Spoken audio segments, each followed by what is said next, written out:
Cinema policy conclave സമാപന ചടങ്ങിൽ പട്ടികജാതി വിഭാഗത്തിനും സ്ത്രീകൾക്കുമെതിരെ വിവാദ പരാമർശവുമായി അടൂർ ഗോപാലകൃഷ്ണൻ. പട്ടികജാതി വിഭാഗത്തിൽ നിന്ന് സിനിമയെടുക്കാൻ വരുന്നവർക്ക് പരിശീലനം നൽകണമെന്ന് അടൂർ പറഞ്ഞു. ചലച്ചിത്ര കോർപ്പറേഷൻ വെറുതെ പണം നൽകരുത്. സിനിമാ നിർമ്മാണത്തിനായി ഇവർക്ക് 1.5 കോടി നൽകുന്നത് വളരെ കൂടുതലാണ്. 50 ലക്ഷം വീതം 3 പേർക്ക് കൊടുക്കണം. സ്ത്രീകളായതുകൊണ്ട് മാത്രം അവസരം കൊടുക്കരുതെന്നും അദ്ദേഹം കൂട്ടിച്ചേർത്തു. KR നാരായണൻ ഫിലിം ഇൻസ്റ്റിറ്റ്യൂട്ടിൽ നടന്നത് വൃത്തികെട്ട സമരമാണെന്നും അടൂർ ഗോപാലകൃഷ്ണൻ വിമർശിച്ചു. അച്ചടക്കം കൊണ്ടുവരാൻ ശ്രമിച്ചതിനാണ് സമരം നടന്നത്. ഇന്ത്യയിലെ 1-ാം നമ്പർ സ്ഥാപനമായി മാറുന്നതിനിടെയായിരുന്നു സമരം.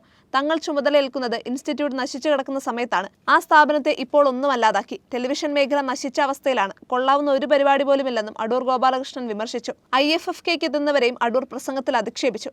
സെക്സ് സീൻ കാണാൻ വേണ്ടി മാത്രം തിയേറ്ററിലേക്ക് ഇടിച്ചു കയറിയെന്നായിരുന്നു അടൂർ ഗോപാലകൃഷ്ണന്റെ പരാമർശം. അടൂർ ഗോപാലകൃഷ്ണന്റെ പ്രസംഗത്തിനെതിരെ കടുത്ത വിമർശനങ്ങളാണ് വേദിയിലും സദസ്സിലും നിന്ന് ഉയർന്നത്.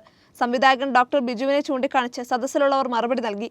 ഗായിക പുഷ്പലത അടൂരിന്റെ പരാമർശത്തെ ചോദ്യം ചെയ്തു. സിനിമ എടുത്താണ് പഠിക്കുന്നതെന്നും പുഷ്പലത പ്രതികരിച്ചു. പിന്നാലെ പ്രസംഗിക്കാൻ വന്ന ശ്രീകുമാരൻ തമ്പി താൻ സിനിമ പഠിച്ചത് സിനിമ എടുത്താണെന്നും പ്രതികരിച്ചു.